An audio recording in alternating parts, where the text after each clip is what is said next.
2 S's. Snap, iconic snap. I'm gonna let our authors today introduce themselves, and then we'll just get started. Whoever wants to go first can go first. I'm Dia Blade. I write fantasy, paranormal, and dark romance. You can find me on the top level, pretty close to where LJ Andrews is, and diablade.com. I'm Katelyn Taylor. I write dark romance, sports romance, taboo, all that good stuff. I'm up in the GABC, just kind of in like the back corner. I'm like blocking an exit door. It's like fire marshal. I am Elizabeth Brown. I write paranormal and fantasy romance. There is some dark elements, some not. Kind of depends on what you're feeling at the time. I write a lot of I choose as well. I am mostly on Instagram and TikTok. You will find me at author Elizabeth Brown on Instagram, and then it's romance author Beth Brown on TikTok, because apparently Elizabeth Brown was already taken. She's a children's book author, by the way, so do not confuse the two of us. I've had her PA reach out to me several times because people have accidentally tagged me instead of her on Instagram. That library's in front. It was rough, I'm not gonna lie to you. So just, if you see something that's children's book, that's not me. That's just me. Okay, I think we're gonna start with like the least spicy to the most. Is that what we decided? I think we'll just Okay. Do it this way. Go for it. Awesome. All right, so I'm reading from Shade of a Blood Moon. This is a paranormal dark romance in New Orleans. So this is chapter 13, so what leads up to this is that she broke the rules and ran from him. And he caught her, and he said that if he catches her, she was gonna get punished. So I'm gonna lead you up to that punishment. So love that for her. All right. Can you guys hear me okay? I can hear you, but the microphone's not doing it. No. It's not? No. Okay. I just didn't want you to have. But it's a so if I talk like this, you can hear me. Okay. Andre had a firm grip on my arms when he kicked open the door to my bedroom. He threw me onto the couch next to the window like a rag doll, and my head bounced off the pile of throw pillows. Immediately, I sprang back to my feet, intending to sprint past him, but he quickly caught me around the waist and threw me back on the cushions. Andre climbed on top of me, straddling my legs and pinning me at my arms with his muscular thighs. His hard length pressed against the fabric of his pants, and my throat went dry. Damn him for making me feel like this. Get off me, I snarled, feeling his hand touch my throat. I wrenched my arm free from his leg and slapped him hard across the face. I knew I had hurt him because his head rocked back a little, and he blinked in surprise when he touched his jaw. He looked down at me with amusement, and a wicked smile spread across his lips. If Andre weren't such a monster bent on destroying innocent lives, I would have found that smile desirable. But right then, I wanted him to feel a little bit of pain he had been putting me through. But I knew that no matter how hard I fought, he would overpower me every time. He was a full-blooded vampire. I wasn't. I warned you what would happen if you broke the contract and ran away, he said, squeezing his thighs tighter against my hips, holding me still. I'm just surprised you broke it within 24 hours of signing. Look, love, I don't care what Keith told you. You were mine the moment I sank my fangs into your throat in the alley. You further sealed that fate when you signed your name on that thin black line. Defying me will only get you hurt. He leaned forward, his face coming mere inches from mine. His cologne wafted over me, causing my thoughts to blur. He smelled so good at that moment that for a second I forgot a monster had me pinned down and that I was trying to get away from him. I attempted to shake off this wanton need I felt and cursed my inability to maintain self-control around him. Andre dragged his fingers down the side of my neck, trailing his fingertips at the center of my chest. When he stopped at my navel, he growled, I said that I would punish you. He reminded me, and my face went pale. What he was doing with his hand didn't feel like punishment.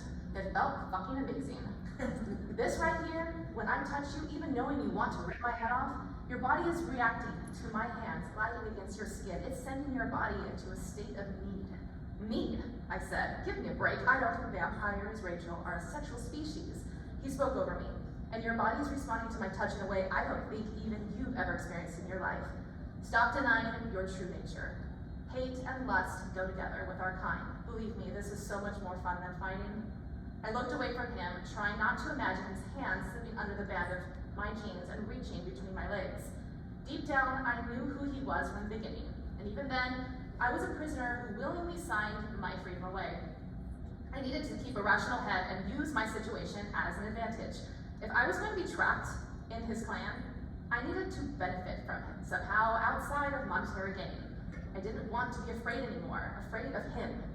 If caressing my body and making me wet between my legs is punishment, then you're a pretty shitty enforcer, I said, watching the amusement return to his features. My mind wanted to indulge in more lustful ideas about what Andre would do. It's better than pain, it's better than fearing for my life. I hated how much he affected me physically. The moment he had bit me in the alley, it had awakened a primal need inside me I had never felt before. I became more aware of it after the incident in the hotel room. While I wasn't a virgin, I never in my life had my body react so strongly to someone like Andre. I tried so hard to ignore my feelings around him, but fate kept shoving us together, constantly craving to be touched by him, and I despised it. Maybe it was because he had saved me from the witch at the bar and protected me, even if it was in his sick, twisted way. But I was alive because of him, and maybe that small amount of kindness beneath the demon slightly dwindled that fear away. Or perhaps it was because he was a full-blooded vampire, and it was the reaction on some chemical level I stood no chance against. Remove your pants and underwear. Andre ordered, and my lips parted in shock. No, I hissed through my teeth, challenging him.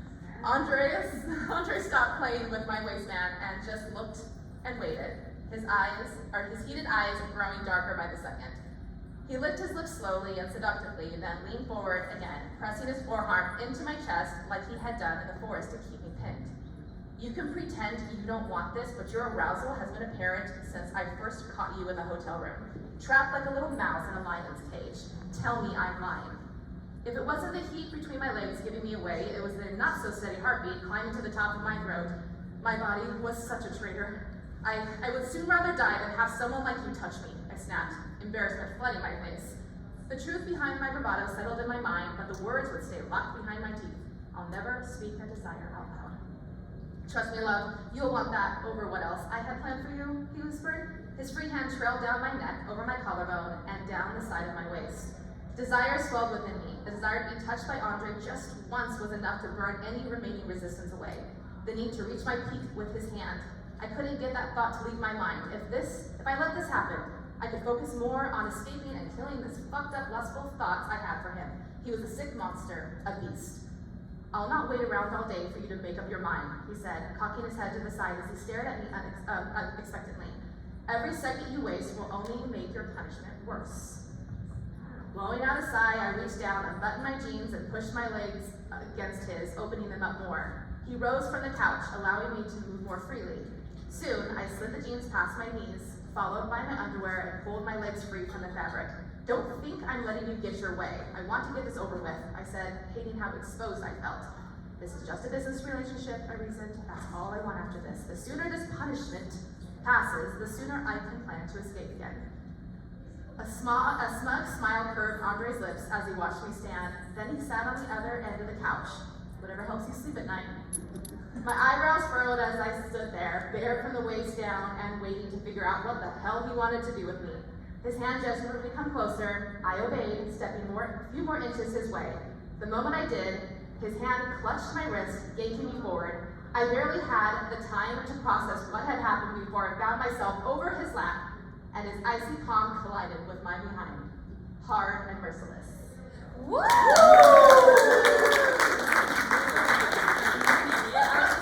You're amazing. So you'll have to come and see what happens next.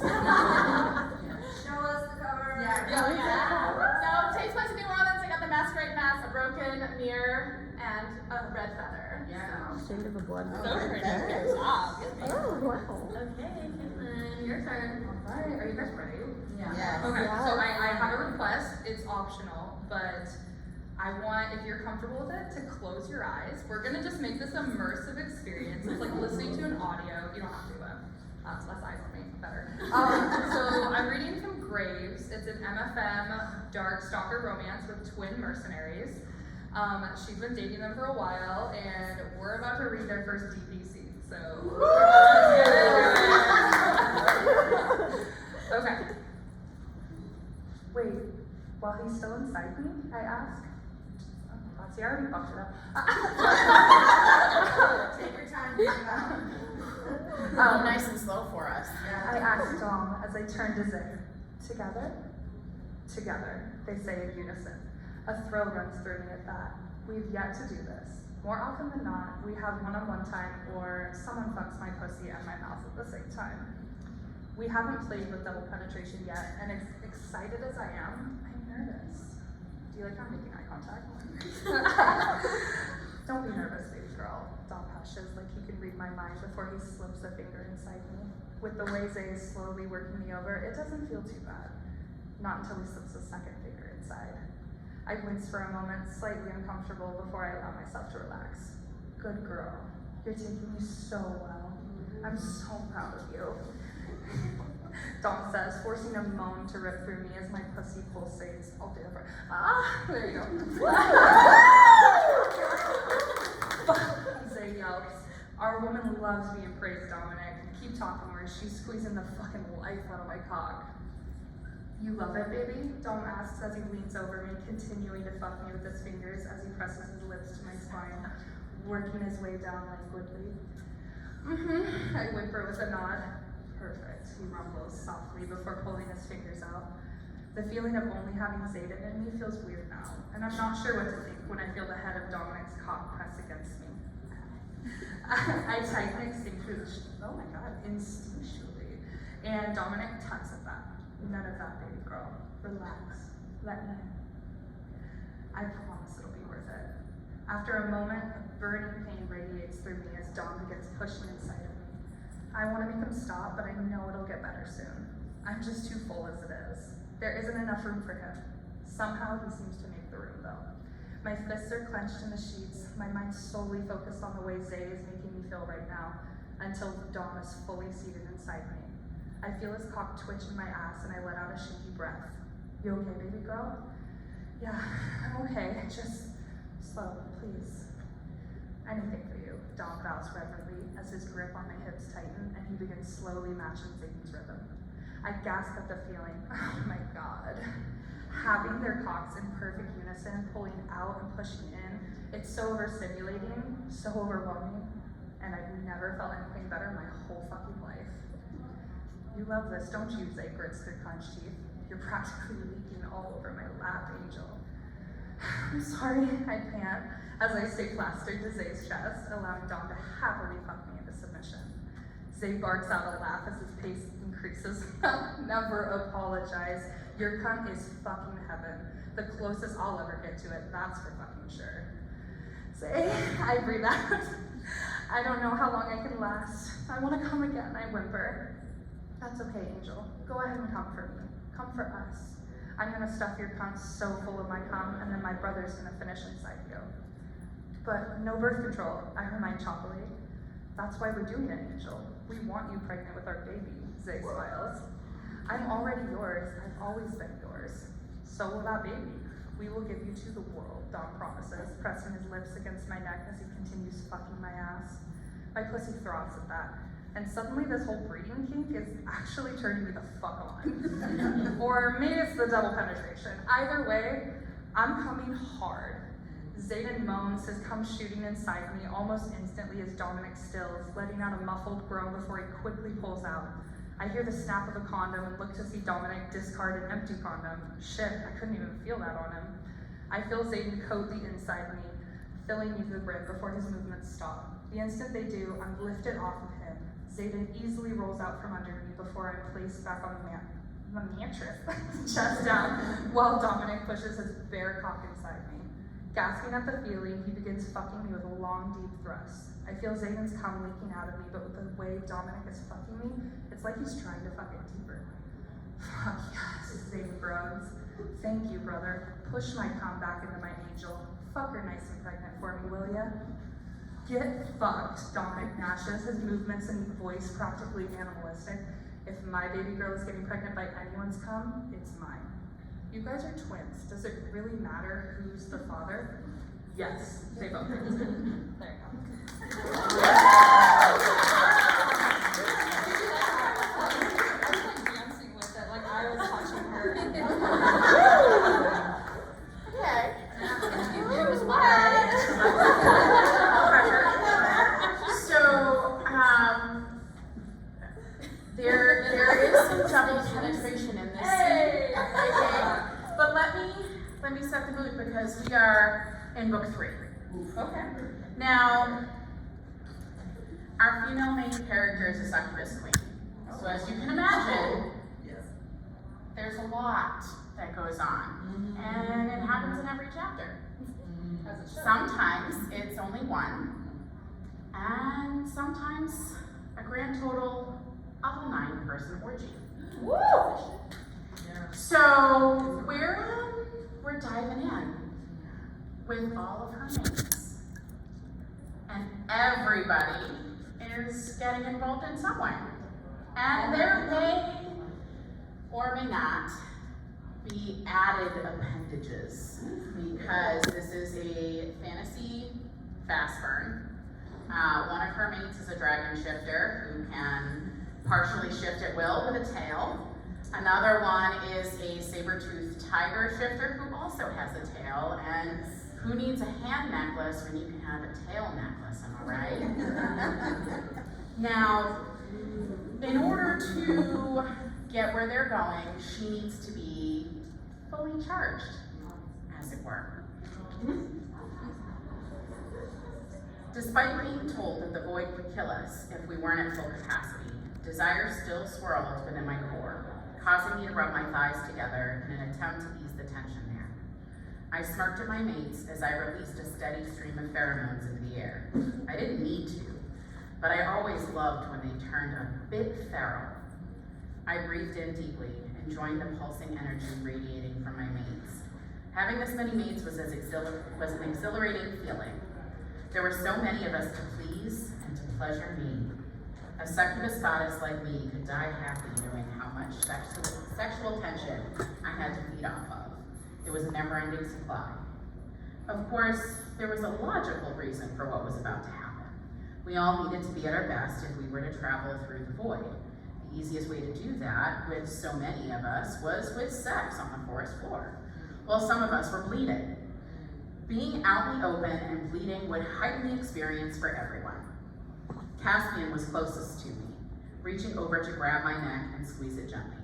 He spun me around to tip my head up to kiss me deeply, and I moaned into his mouth. Hands reached around behind me, gripping my breasts through my dress, and someone sank to their knees in front of me.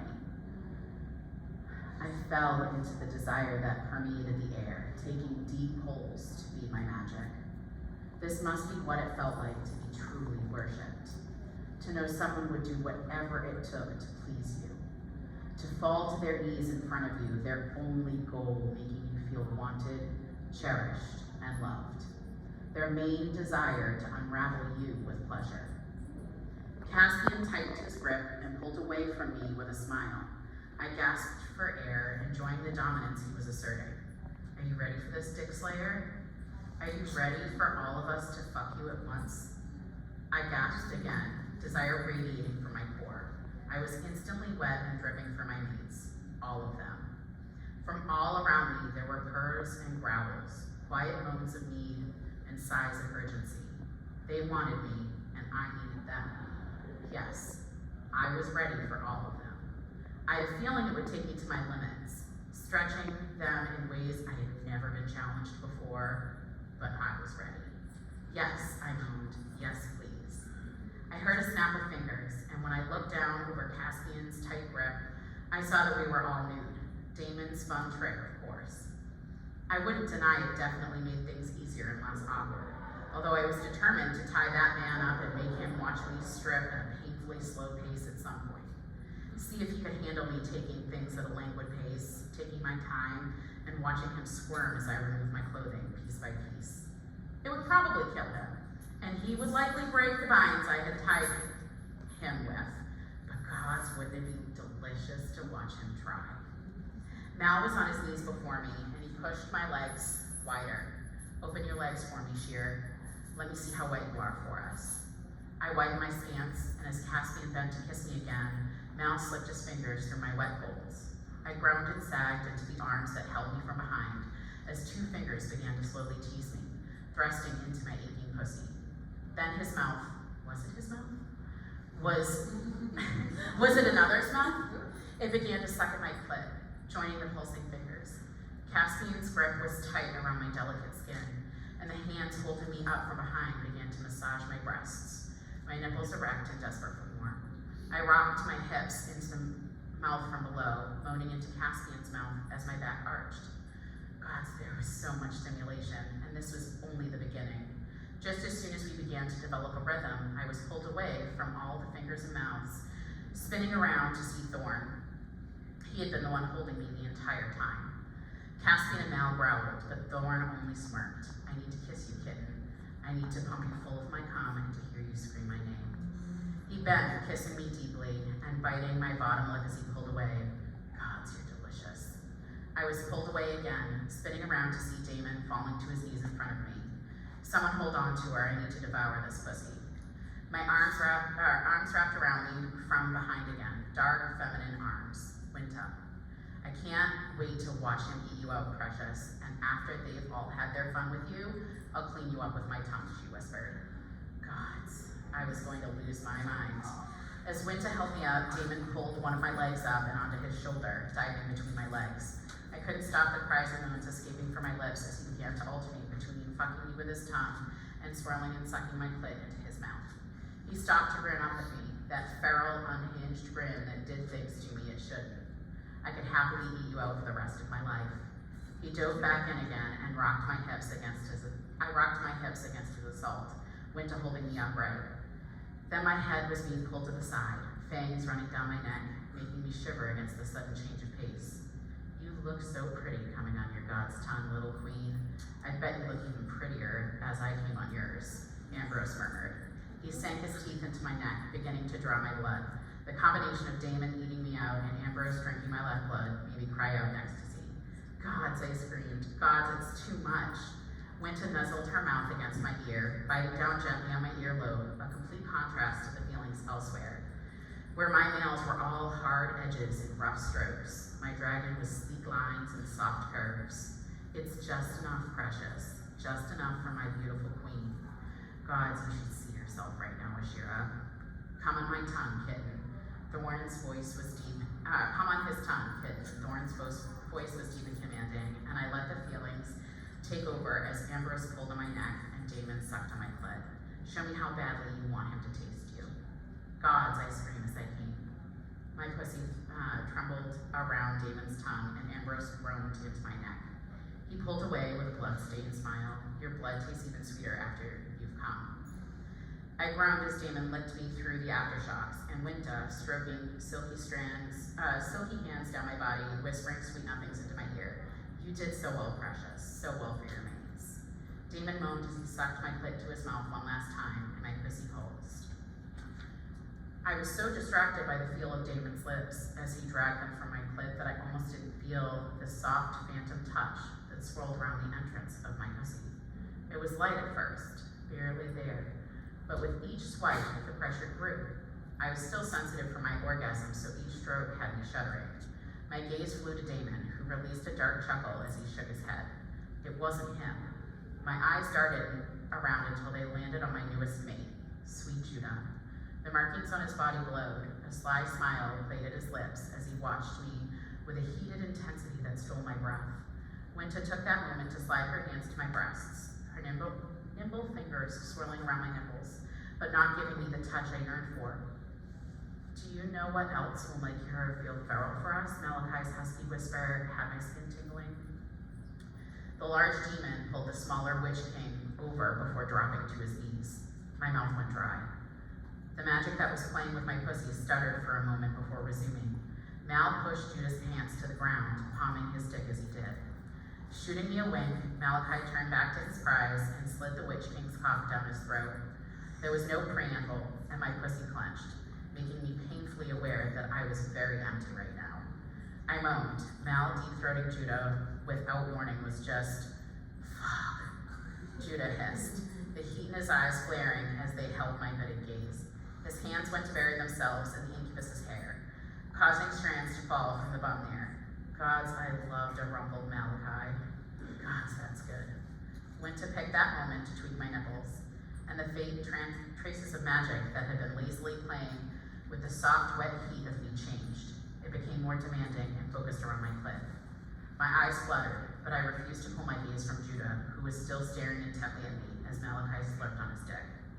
Caspian got on his back before me. Winta, bring her here. They moved me, so I sank to my knees above Caspian. My fae held my hips, so I couldn't sink down on his cock while the others got into position. Winta crooked a finger at Jacoby as she sank to her hands and knees beside me, our skin brushing. My angel king smiled sweetly at her as he took to his knees behind her, grabbing hold of her hips. I moaned as Jacoby sank his cock slowly into Winta. The sight was far more erotic than I thought it would be, especially when Winta's eyes slid closed and she let out a low groan of pleasure. Damon, gripping Ambrose by his hair, shoved the vampire so he was also on his hands and knees on my other side, just as close as Winta and Jacoby. The god had his knitting needles in his other hand. My lips twitched at the sight. Of course he was going to bring those to an orgy. I shouldn't have been surprised. Thorn slid down in front of me, his cock dangling right in my face. I glanced up at him and licked my lips, more than ready to have the taste of him on my tongue. But just as I was leaning in to close my lips around him, a solid slap to my ass had my head whipping around. Malachi had repositioned himself and was kneeling behind me, his cock glistening with lube. Judah was standing next to him. Oh gods. Yes, the word stretched out with a pleasured hiss. All of my mates would be able to touch me in some way. Even Judah could put a hand on my ass if he wanted to. Though his magic was still swirling around my clit with sweet strokes that kept me dripping all over Caspian. A hiss had my head turning to Ambrose and Damon. The god had impaled himself in Ambrose's ass and had also stabbed a knitting needle in the vampire's shoulder. My princess shuddered and as blood oozed out of the wound and Damon lapped it up like a kitten with milk. I was so distracted by the sight I didn't sense Malachi and Caspian moving until they were both thrusting up and into me. The brush of a soft tail turning my head forward had me ripping my gaze from the stunning bloodbath. Good girl, kitten, Thorn rumbled as his tail brushed lovingly down my cheek. Now open up those delicious lips so I can fuck your face. Too caught up in the sexual energy swirling around us, the scent of blood, the feel of my mates in and around my body, their desires and pleasure soaring through my emphatic gift, and the bond, I was helpless to do anything other than obey. Thorn's tail wrapped tightly around my neck, and his claws sank into my hair. Then he was thrusting into my mouth and down my throat. My eyes fluttered closed. My focus went to the sounds around me. Judah cursing softly and telling Mel to stop powdering. Caspian grunting as he thrust up into my aching pussy. Winta whimpering an encouragement to Jacoby, who was moaning in time with his thrusts. Damon slurping up Ambrose's blood as the vampire begged him to keep stabbing him with the knitting needles.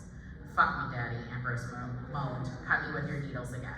That's right, Damon slammed his other needle into Ambrose. I'm your fucking daddy now.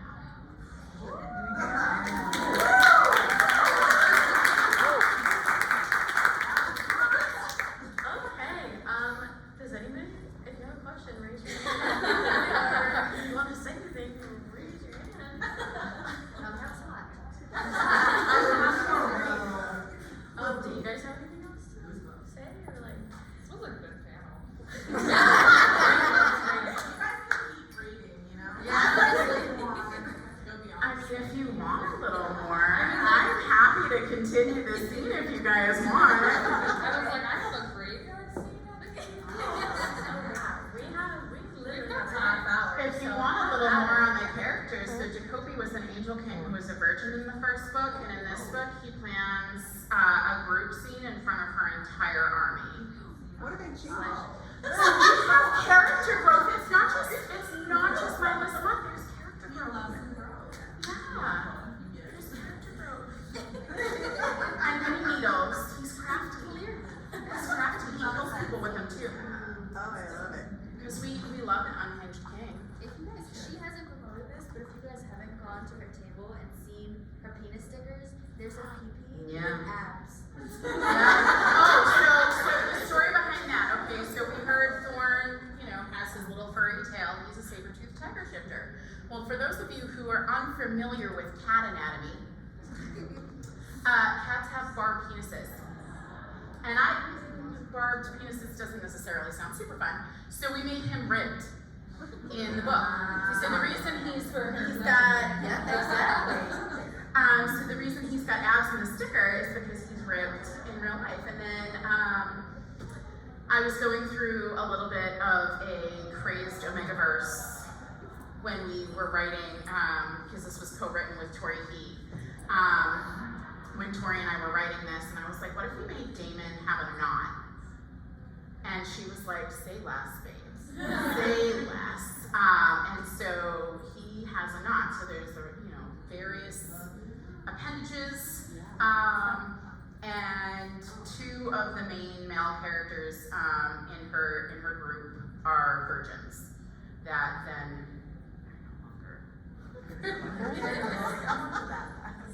yeah.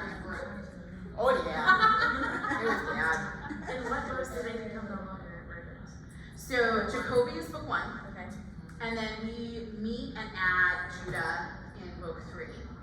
And his introduction to sex is a very nice exhibitionist scene where she's like slayed out and everybody's watching. We love to see it. Yeah. We love to see it. We love to hear We it. love it. And so, yeah, and it all comes, like, there is an actual reason why she has as many mates as she does. It's not just because I was like, let's see how far we can go. No, there is an actual reason, and you find out why in this book.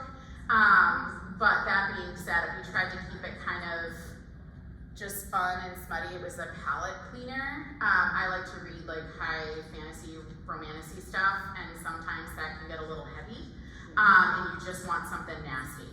And at the time we wrote Blood Crown, it was 2021, so there really wasn't a lot that was just straight up filth.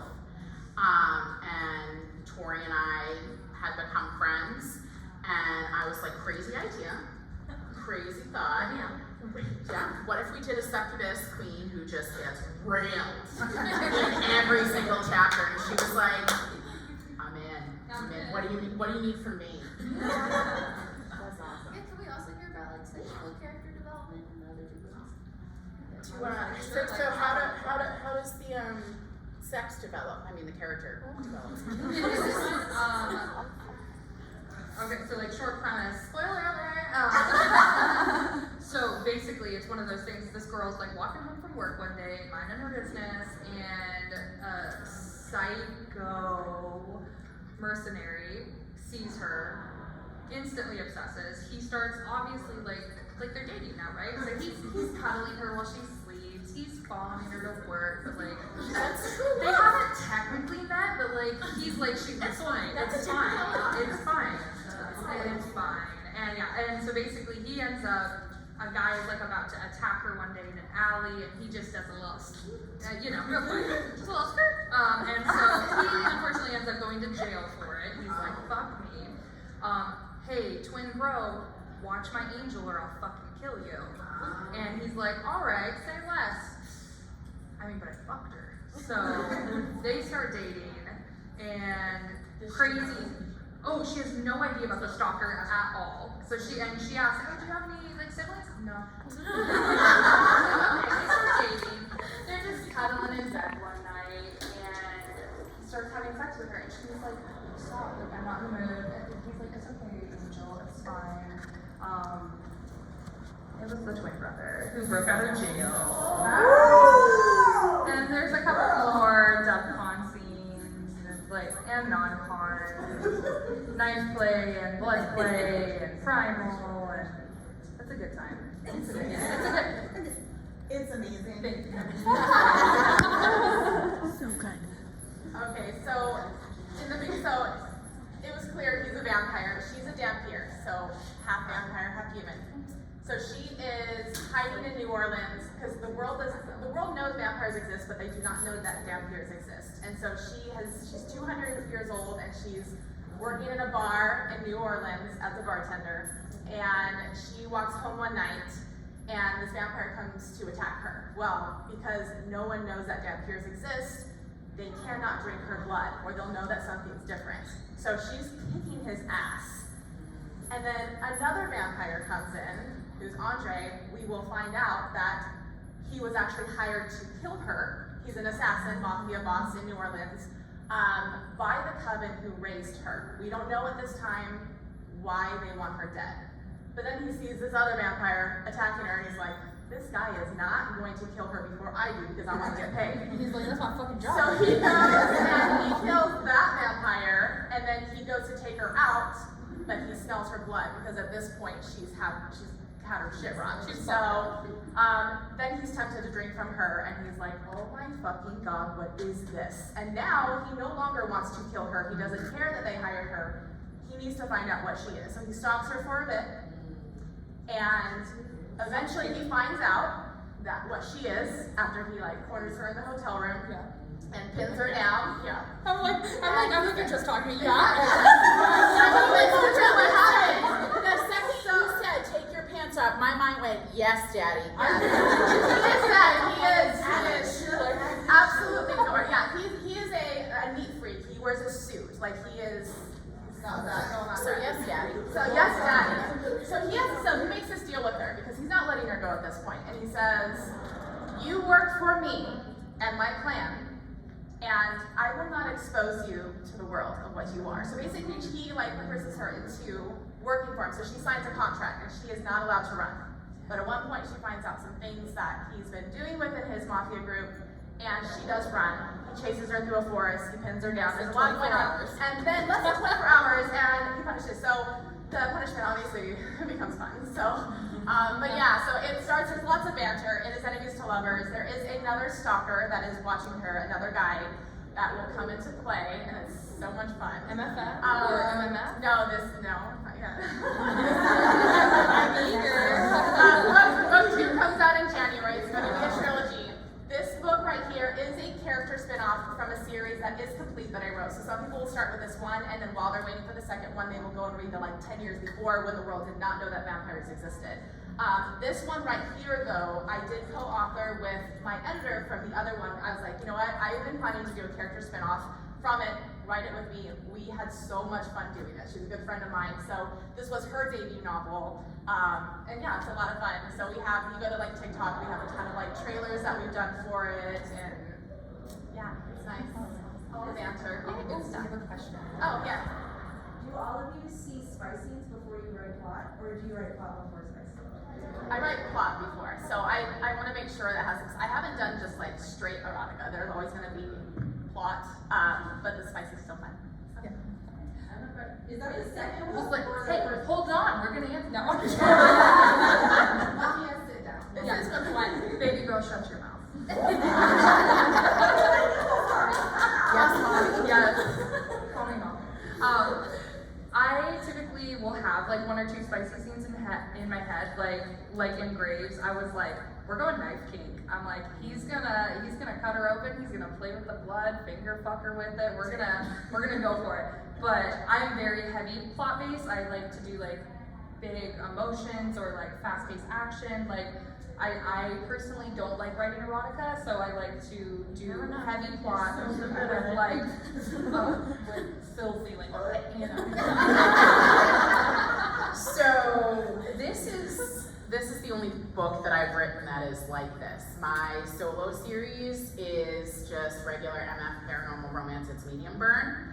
And that I came up with the plot first, and there's some heavy tension between the 2 characters. This was, we wanted to add, there is some plot if you're able to look past all the smut. You can see, like, we deal with some heavy topics, like, so Ashira ends slavery of humans. She's also dealing with, she is the only queen. All of the rest are kings, so she's dealing with a lot of sexist issues. And for a while in books 1 and 2, people are specifically going after her because she's a female. And so we do deal with some relatively like heavy topics in this, but you have to be able to kind of read around the smut. I think this was a moment of pure insanity between me and Tori. We were just like, why don't we just do this? And then it literally went off the rails. There were a lot of times where Tori and I would bounce back and forth. So we didn't pick like characters to write. We didn't pick chapters. We literally, one of us would write for however long. We'd take a break. The other person would jump in. And that we tag teamed in that way. So there were, however, I will admit, I did write the vast majority of, I want to say she wrote maybe one of the group scenes, because prior to this she hadn't done any White Shoes, which admittedly neither did I, but I had read enough White Shoes that I felt comfortable writing it. But there were times where she'd be like, I don't know how to fit a sex scene into this, and I was like, girl, I got you. Yeah, and I was like, it's gonna be a tight fit, but I got you. So we tag teamed really well, but with this, we wanted to try and write the non-smutty scenes and then get the smut scenes, but admittedly, there was a challenge issued by one of my readers, and I nut up or shut up. So they wanted me to write at least a 10,000 word sex scene. So there is a 10,000 word sex scene in this book. Get it. How many words is the book as a whole? Like how many do we know off the top of our head? Like 98,000. Oh wow. Because it's over 300 pages. A tenth of the book. It's is over just 300 pages. So yeah, I took it upon myself to say, challenge accepted. So don't ever come at me with a challenge, because baby, I will meet you where you're at. What about a 20,000 word? Yeah. Oh shit! As a formal challenge right now. I'll do it for you. Okay, good. You want She's like, she's Yeah. 20,000? Yeah. Do it as your Issue a public. So I actually have to like none of her shut. All right, there we go. I'm checking that, and I will write a 20,000 word series. And you're nice. Done. Okay. Done. Okay. We love it. Baby girl speak. Girl. Oh, Speak. Stand up. yeah. Your book, is it your second in your series? Because you said it's a trilogy, or is this the So this is a character world spin-off from a completed trilogy. Oh, So this okay. is book one. It will be a trilogy. Book two comes out in January. So a lot of people Okay. will like want to start out strong, and then they'll go back to like the 10 years ago that technically was written before. Okay. So yeah, so Stalked, Taken, and Hunted are the trilogy that this came from. So there's a character mentioned in that one, and she's in this one. Okay. So yeah. Do you have to read the other one? Maybe, mommy. You don't. You don't have to read one or the other first. This is written in a way that can stand on its own. There'll be some like cameos from the trilogy, and then there's a glossary in here, so you could start this without having to read the other thing. We did get the 5-minute warning, so if anyone has any more questions. Another one? What is your favorite feedback you've ever gotten? Oh, I was like, sorry. do you want to start?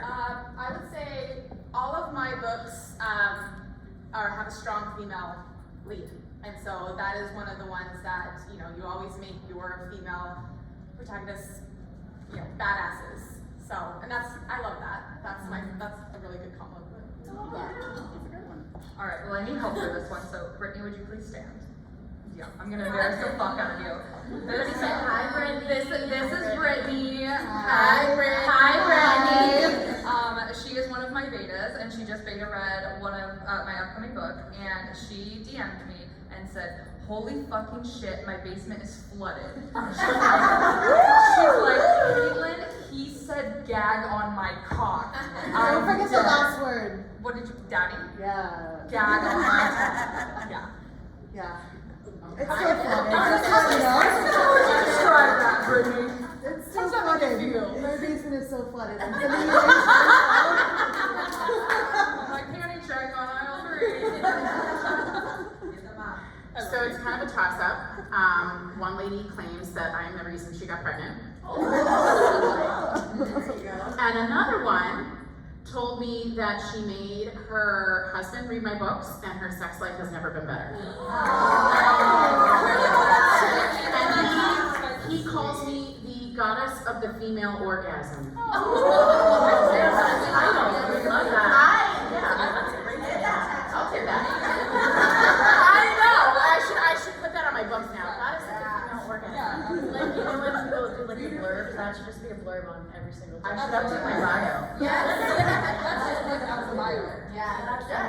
Okay, The well, husband over here says, goddess of female orgasm. Yeah, and like that dash Yeah. reader. But I also apparently need Jesus. Yeah. I'm doing the Lord's work. I'm not. I was like, you sound like a savior to me. if you guys just want to tell them where they can find you one more time before we wrap up and head back upstairs. Instagram, author Elizabeth Brown, or TikTok, romance author Beth Brown. Where can we find you in the building? Oh, in the building, sorry. Well, I mean both. The mezzanine level, so the top level. If you walk in either the first or the second door, I am directly behind Willow McQuarrie. Like, she's gonna be the first person you see, I'm gonna be directly behind her. You'll also know my table because it has a lot of dicks on it.